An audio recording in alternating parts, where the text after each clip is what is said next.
यशस्वी प्रधानमंत्री एकमात्र लक्ष्य ताहा होची 2047 सुधा भारत वर्ष को विकसित राष्ट्र रे विकसित भारत गठन करने आही आईन रो नामकरण ही विकसित भारत लक्ष्य को एथिरे जोड़ा जाए। यार मुख्य उद्देश्य होची महात्मा गांधी ग्राम्य स्वरोजगार लक्ष्य को वास्तव में किभली भाव में हासिल करा जाई पारिबो केवल तांकर नाम को व्यवहार करी कौन से राजनैतिक फायदा उठेबा यही आईन रो बा ये मिशन रो आदो लक्ष्य नुहे। ए आईन हवा परठारु यह विरुद्ध रे विरोधी दल माने नाना प्रकार अपप्रचार करी चली। ये संसद भवन भितर मध्य एवं संसद भवन बाहर यह कृषक विरोधी एवं गरीब विरोधी बोली मध्य सेमाने दर्शाउछन्ति। किंतु प्रधानमंत्री विकसित भारत 2047 परिकल्पना रे कृषक एवं श्रमिक मानकर अधिकार जपरी सुरक्षित रही पारिबो से दिगरे ए आईन रे व्यापक भाव में व्यवस्था करा जायछि। तेणु तथ्य सम्मिलित उपस्थापना जरिया यही अपप्रचार को एक जो सृष्टि होउतबा जो भ्रांति ताकू दूर करिबा एवं सेथिपई आपण मानकर सहित आज ये प्रेस मीट रो आलोचना निश्चित भाव में मु जरूरी मन करी आपण मानकर सामना को आसिली। ये जो भारत रे कृषक आ गरीब लोक मानकू किभली भाव में तांको रोजगार तांकर वृद्धि हेबो एवं सेथिपई विभिन्न समय रे स्वाधीनता पूर्व एवं स्वाधीनता परे मध्य तांको पई रोजगार केमती बढ़िबो आ सेथिपई स्वतंत्र व्यवस्था करिबा यार गोटे बहुत बड़ इतिहास अछि। 1876 रु 1878 मध्य भारतर होइतिबा दुर्भिक्ष एवं ता परवर्ती पर्याय रे इंग्रेज सरकारंकर एक योजना कार्यकारी करिबा पई 1880 रे एक फेमिन बा दुर्भिक्ष कोड प्रस्तुत करथिले। किंतु एथिरे लोकंकर सहायता देबा पई काम बाध्यतामूलक थिला। काम पाइबा लोकंकर किंतु कौनसी अधिकार मध्य नथिला। स्वाधीनता पर संविधान रो धारा 41 अनुसार राष्ट्र आर्थिक संबल को देखी लोकंकु काम जोगैबा एक नैतिक दायित्व बोली प्रथमे केंद्र सरकार तरफ सेते बड़े निष्पत्ति निया जाइथिला। किंतु यह को कार्यकारी करिबा दायित्व मध्य केंद्र सरकार राज्य सरकार मानक ऊपर दायित्व न्यस्त प्रदान करथिले। परवर्ती पर्याय 1960 रे रूरल मैन पावर प्रोग्राम एवं 1971 रे crash scheme for rural employment आदि आरंभ होइथिला। तेबे काम जदि थाए जदि काम थिबो ताहले समानंकु बा लोक मानकु ये काम जुगे दिया जिवो। काम जदि नाही ताहले जुगे दिया जिवो नाही। जदिओ आवश्यकता बा जरूरी मने हला परे मध्य लोकंकर पई काम आदो सृष्टि करा जाउ नथिला बा लोक माने केमती नियमित भाव में रेगुलारली काम पाइबे आर्थिक रोजगार बढ़िबो ये कथा को प्राधान्य आदो दिया जाउ नथिला। एवं प्रशासनिक कार्यान्वयन रे विफलता जोगु मध्य यह अनेक समय रे असफलता मध्य होइथिला। एवं परवर्ती पर्याय 1977 रे महाराष्ट्र रे एक उत्तम एम्प्लॉयमेंट गारंटी स्कीम ईजीएस ये मध्य महाराष्ट्र सरकार ताकू आरंभ करथिले। विशेष करी मरुड़ी समय लोकंक कामर यह तांकर डिमांड को देखिक किभली भाव में कार्यक्रम करा जिवो ताहाकू सुनिश्चित करबा एभली एक कार्यक्रम आरंभ करा जाइथिला। एही मॉडल आधार रे देश रे अनेक गुड़िए योजना कार्यकारी होइथिला यथा एनआरईपी, आरएलईजीपी, JRY, ES, SGRYE ଏବଂ NFFWP ପରି ଅନେକ ଯୋଜନା ଗୁଡ଼ିକ ମଧ୍ୟ ପରବର୍ତ୍ତୀ ପର୍ଯ୍ୟାୟରେ କାର୍ଯ୍ୟକାରୀ ଭାରତବର୍ଷରେ କରାଯାଇଥିଲା।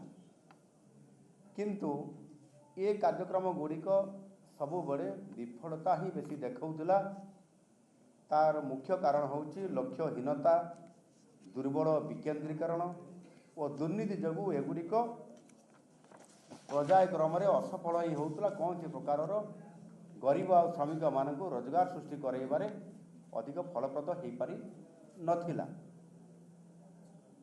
ଏବଂ 2005 ମସିହାରେ ଜାତୀୟ ଗ୍ରାମୀଣ ନିଶ୍ଚିତ କର୍ମ ନିଯୁକ୍ତି ଯୋଜନା, ଯାହାକୁ NREGA କୁହାଯାଉଛି, ଏ ଯୋଜନାକୁ କାର୍ଯ୍ୟକାରୀ ଆରମ୍ଭ କରାଯାଇଥିଲା ଏବଂ ଏ NREGAର ମଧ୍ୟ ବହୁତ ନାମ ଅଛି। ଗତ 20 ବର୍ଷ ଧରିକରି ସାରା ଦେଶରେ NREGA ଏହା କାର୍ଯ୍ୟକାରୀ ଆମ ଦେଶରେ ଏବଂ ସମସ୍ତ ରାଜ୍ୟରେ ଏହା କାର୍ଯ୍ୟକାରୀ କରାଯାଉଛି। ଏବଂ 2005 ପରେ ପରବର୍ତ୍ତୀ 5 ବର୍ଷ ପରେ 2009ରେ ଏହାକୁ ମହାତ୍ମା ଗାନ୍ଧୀ NREGA ଭାବରେ ନାମିତ କରାଯାଇଥିଲା। କିନ୍ତୁ ଏଥିରେ କୌଣସି ପ୍ରକାରର NREGAକୁ MGNREGA ମହାତ୍ମା ଗାନ୍ଧୀ NREGA ଭାବରେ ନାମିତ ତ କରାଗଲା, କିନ୍ତୁ ବାସ୍ତବିକ ତାର ମୌଳିକ ଯେଉଁ ଢାଞ୍ଚା ବଦଳିବା କଥା, ଯେମିତି ଭାବରେ ମହାତ୍ମା ଗାନ୍ଧୀ ନାମ ଯୋଡ଼ାଗଲା ପରେ ସେମିତି କୌଣସି ପ୍ରକାର ଢାଞ୍ଚାର ତାର ପରିବର୍ତ୍ତନ କରାଗଲା ନାହିଁ। ଏହା କେବଳ ଗାନ୍ଧୀଙ୍କ ନାମକୁ ତାକୁ ବ୍ୟବହାର କରିକିରି କିଭଳି ଭାବରେ ଗତ UPA ସରକାର କିଭଳି ଭାବରେ ନିଜର ରାଜନୈତିକ ଫାଇଦା ସେ ହାସଲ କରିବେ ତାକୁ ଆଧାର କରିକିରି ଏହାକୁ କାର୍ଯ୍ୟକାରୀ କରାଗଲା। ଏବଂ ବାସ୍ତବରେ ଯଦି ଆମେ ଦେଖିବା ତାହା ମଧ୍ୟ ବିଫଳ ଯୋଜନା। ଏଣୁ ସ୍ଥାୟୀ ଆସେଟ୍ ସୃଷ୍ଟି କରିବାରେ ଏହା ସମ୍ପୂର୍ଣ୍ଣ ଭାବରେ ବିଫଳ ହୋଇଥିଲା।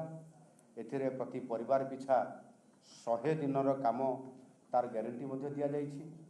ତେବେ ଯଦି ଆମେ ଏହାର ଆଉଟକମ୍ ଦେଖିବା ତା ବାସ୍ତବିକ, ତେବେ 2021ରୁ 2025 ମସିହା ମଧ୍ୟରେ ଏହା ହାରାହାରି ରୋଜଗାର ପ୍ରଦାନ କରିବାର ମାତ୍ର 50 ଦିନ ହିଁ ହୋଇଛି 100 ଦିନ ଜାଗାରେ, ଅର୍ଥାତ୍ 50%। ଆଉ କାମ ନ ଦେଇଥିବା ଯୋଗୁଁ ଯେଉଁ ଭତ୍ତା ଦିଆଯିବାର ବ୍ୟବସ୍ଥା ଥିଲା ତାହା ମଧ୍ୟ ଅତି ନଗଣ୍ୟ। ଏଥିରେ ବିଭିନ୍ନ ରାଜ୍ୟରେ ଅନେକ ସ୍କାମର ମଧ୍ୟ ଉଦାହରଣ ଦେଖିବାକୁ ମିଳିଛି। ଆପଣମାନେ ସମସ୍ତେ ଏ ବାବଦରେ ଅବଗତ ଥିବେ। ତଦାରଖ ଉତ୍ତରଦାୟିତ୍ୱ ବ୍ୟବସ୍ଥାର ଇଏ ଦୁର୍ବଳ ଥିବା କାରଣରୁ ଇଏ ପ୍ରୋଗ୍ରାମ ମଧ୍ୟ ଆପଣଙ୍କର ଅସଫଳ ହୋଇଛି ଏବଂ ଏଥିରେ ଦୁର୍ନୀତିର ଛିଟା ମଧ୍ୟ ଲାଗିଛି। ଯଦି ଏହି ସ୍କାମ୍ ଗ୍ରାମାଞ୍ଚଳ ଲୋକଙ୍କୁ ନିଶ୍ଚିତ କର୍ମ ନିଯୁକ୍ତି ଦେବାର ଲକ୍ଷ୍ୟରେ ଆରମ୍ଭ କରାଯାଇଥିଲା, କିନ୍ତୁ UPA ସରକାର ସମନ୍ୱୟନର ତାର ବିଫଳତା, ଦୁର୍ନୀତି ଓ ଅପବ୍ୟବହାର ଯୋଗୁଁ ଏହା ପ୍ରକୃତ କର୍ମ ଆଶାୟୀଙ୍କୁ କୌଣସି ସୁବିଧା ଏବଂ ତାହାର ସୁଯୋଗ ଦେଇପାରିନଥିଲା। ଯଦି ଆମେ କିଛି ଉଦାହରଣ ବି ରଖାଯାଇପାରେ, ସେଥିରେ ବିହାର ଯଦି କଥା ଆସିବ ତାହେଲେ 2006ରୁ 2011 ମସିହା ମଧ୍ୟରେ ଏ ସମୟରେ ବିହାରରେ ପ୍ରାୟ 6000 କୋଟି ଟଙ୍କାର ସ୍କାମ୍ ହୋଇଥିଲା, ଯେଉଁଥିରେ କି ମିଛ ମଷ୍ଟର ରୋଲ୍, ଭୂତ ଓ ଅଯୋଗ୍ୟ ହିତାଧିକାରୀଙ୍କୁ ଯୋଡ଼ି ଦିଆଯାଇଥିଲା ଏବଂ ମଜୁରୀ ପ୍ରଦାନରେ ବ୍ୟାପକ ଭାବରେ ଅନିୟମିତତା ଆଦି ଘଟାଇ ସଂଗଠିତ ଭାବରେ ଯୋଜନାବଦ୍ଧ ଭାବରେ ଏ ଦୁର୍ନୀତିକୁ କରାଯାଇଥିଲା। ସେହିଭଳି ଭାବରେ ଉତ୍ତରପ୍ରଦେଶରେ 2011ରେ ଫେକ୍ ଜବ୍ କାର୍ଡ଼, ମିଛ କର୍ମ ନିଯୁକ୍ତି, ଫଲ୍ସ ପରଚେଜ୍ ବିଲ୍ ଆଦି ସବୁ କରାଯାଇ ପାଖାପାଖି 10,000 କୋଟିରୁ ଉର୍ଦ୍ଧ୍ୱ ଟଙ୍କାର ମଧ୍ୟ ଏଥିରେ ବଡ଼ ସ୍କାମ୍ ମଧ୍ୟ ହୋଇଥିଲା।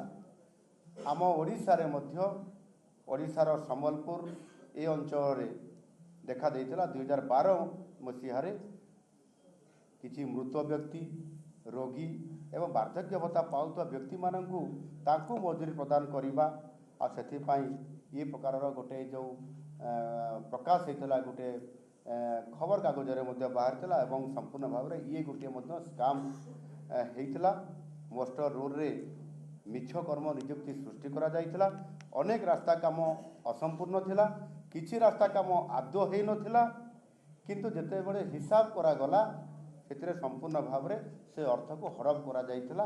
ये 2012 मसीहा रे आम ओडिशा संबलपुर अंचल गोटे होता। मु प्रथम कही 2021 रु 2025 रे MGNREGA रे परिवार पिछा हाराहारी कर्म दिवस वर्ष को जो 100 दिन रखा जाइथिला से मात्र 50 दिन ही प्रकृत एवरेज रे आसुथिला, अर्थात 50 दिन काम आदि दि जाऊनथिला। आउ ये जो 50 दिन काम देवा 50 दिन काम दे न पारिबा तार प्रमुख कारण गुड़िक होची जे दुर्बल योजना, असंगठित बा अनस्ट्रक्चर कर्म नियुक्ति, स्थानीय विकास आवश्यकता अनुसार योजना आदौ हो नथिला एवं आउ गोटे आदौ योजना को संपूर्ण भाव में ताकू फोकस करा जानथिला। अर्थात एथिरे आपनकर ऋतुकालीन समस्या आ प्रशासनिक समस्या, वर्षा दिन आसीबो, चाष काम समय NREGA को तापाई स्वतंत्रता भाव में छुट्टी बा गैप रखी काम कौ समय करा दूरदृष्टि संपन्न होकर काम न करने द्वारा अनेक समय ये समस्या जो असफल होबार ये अन्य कारण बनी जाइथिला।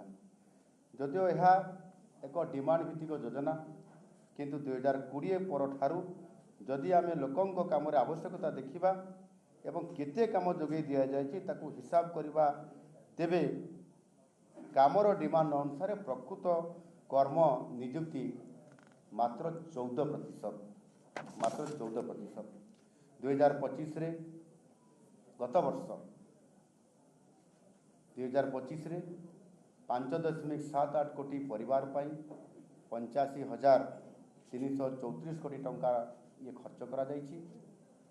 तेबे जदि 18टी बड़ राज्य को आम एनालिसिस करिबा तेबे ये संबल 6.64 कोटी परिवार को ये सहायता निश्चित भाव में जोगई पारिथांता।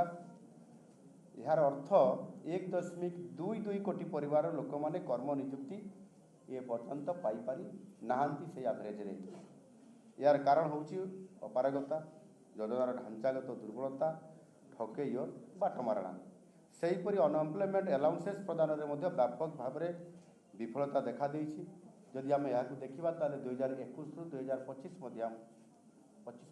मध्य ताले मात्र 41 लाख लोकों को एथिरे जोड़ा जाइछि। आपनकर अनएम्प्लॉयमेंट अलाउंस बा भत्ता सेमानक प्रदान करा जाइछि। यार विफलतार एक प्रमुख कारण होची दुर्बलता मॉनिटरिंग, डिजिटल पद्धतिर व्यवहार न करिबा, सोशल ऑडिट गुड़िक प्रायतः एक फॉर्मालिटी रे संपूर्ण भाव में परिणत हो जाइथिला। डिजिटल व्यवहार न होवा जोगु मैनुअल मोस्टर रूल, उपस्थापनार वेरिफिकेशन करिवार असमर्थ होवा आदि विभिन्न कारण ये सब अनियमितता लगी रही। योजना रे ये सब दुर्बलता थिबारु fake job card, ghost beneficiary, muster roll चंचकता, असंपूर्ण किंबा जमा न होई थिबा काम को काम आकार देखैबा, ये विभिन्न प्रकार ता भितर दुर्नीति को स्वतंत्र भाव में प्रश्रय देवा। जदि एबे आमे देखिबा VBG रामजी उपरे ये विकसित भारत ग्यारंटी फॉर रोजगार एंड आजीविका मिशन ग्रामीण ये नाम रे आउ जेते बळे MGNREGA विफलता हैला, ये विफलता को देखिकरी आम देशर यशस्वी प्रधानमंत्री माननीय नरेंद्र मोदी जी से VBG रामजी यह को नुआ आईन आज प्रणयन करी आम सामना को आनी नाम रे नुआ आईन प्रणयन ये करा जाइछि। टेक्नोलोजी व्यवहार करी आईन व्यवस्था को ता भितर किभली भाव में दुर्नीति को हटा जाई पारिबो, यह होची ये VBG रामजीर मूल उद्देश्य, मूल लक्ष्य।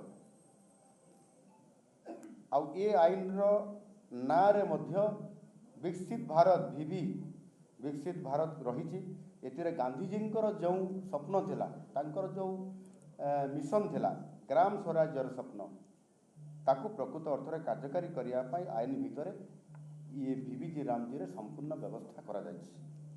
केवल गांधीजी ना को व्यवहार करी पॉलिटिकल माइलेज नबा ये विविजी रामजीर कौन उद्देश्य आदौ ना। ये बिल लोकसभा 2025 डिसेम्बर 16 तारीख में आगत होता एवं डिसेम्बर 18 यह पास है।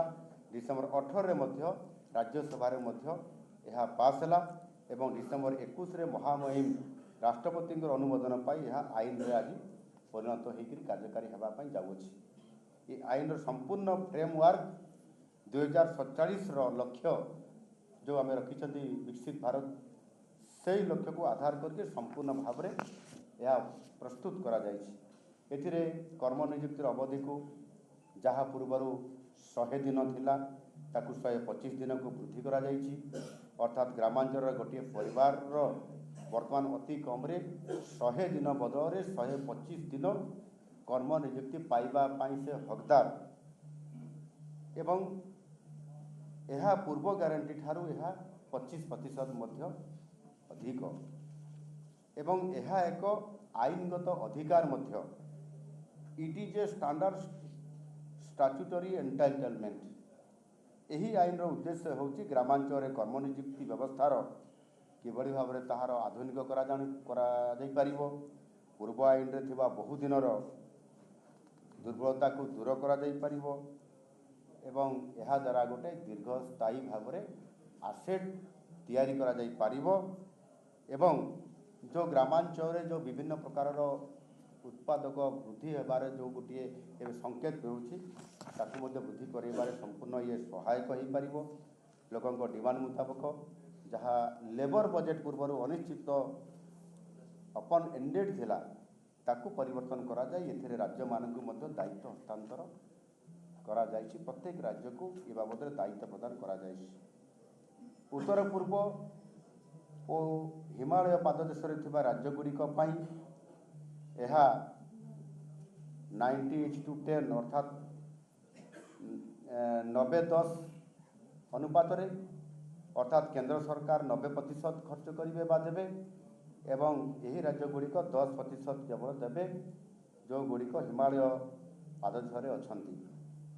केंद्र शासित अंचल केंद्र सरकार एथिरे 100% बजेट रे व्यवस्था करेंगे एवं अन्य जो राज्यगुड़िक बाकी रहिला सेथिरे आपंकर केंद्र सरकार 60% देवे राज्य सरकार 40% खर्च बहन करेंगे। यह द्वारा खर्चर परिमाण को निर्दिष्ट भाव में बजेटिंग करा जाई पारिबो कार्यान्वयन रे श्रृंखला आसिबो एवं एथिरे संपूर्ण भाव में दायित्वबद्धता मध्य वृद्धि पाइब केंद्र और राज्य मध्य यह समन्वय मध्य रक्षा करा जाई पारिबो। 260 प्रकार छोट बड़ काम को स्ट्रीमलाइन करा जाए 4टी प्रमुख क्षेत्र में कर्म नियुक्ति उपरे केंद्र सरकार या उपरे गुरुत्व आरोप करिसंती।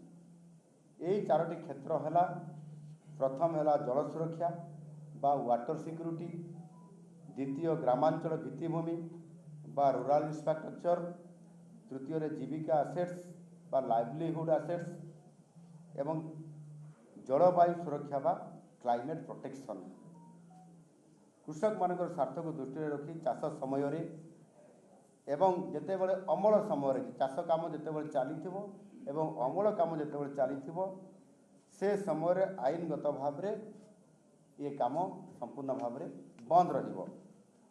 यह वर्ष को 60 दिन रखा जाइछि अर्थात यही समय कहीं मिछरे काम होइछि बोली देखाई ठकिकी केवे काम करने ना बिल करी नहीं पारे ना। यह द्वारा कृषि क्षेत्र में श्रमिकर अभाव समस्या ये मध्य दूर हम एवं अଯଥା मजूरी बढ़िबा ये समस्या मध्य बंद हम बा दूर हम।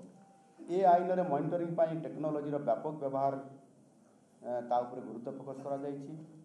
एआई भित्तिक फ्रॉड डिटेक्शन, जीपीएस किंबा मोबाइल ट्रैकिंग सप्ताह को थरे तथ्य प्रकाश ये बाध्यतामूलक एवं द्विवार्षिक सोशल ऑडिटर मध्य संपूर्ण भाव में एथिरे व्यवस्था करा जाइछि।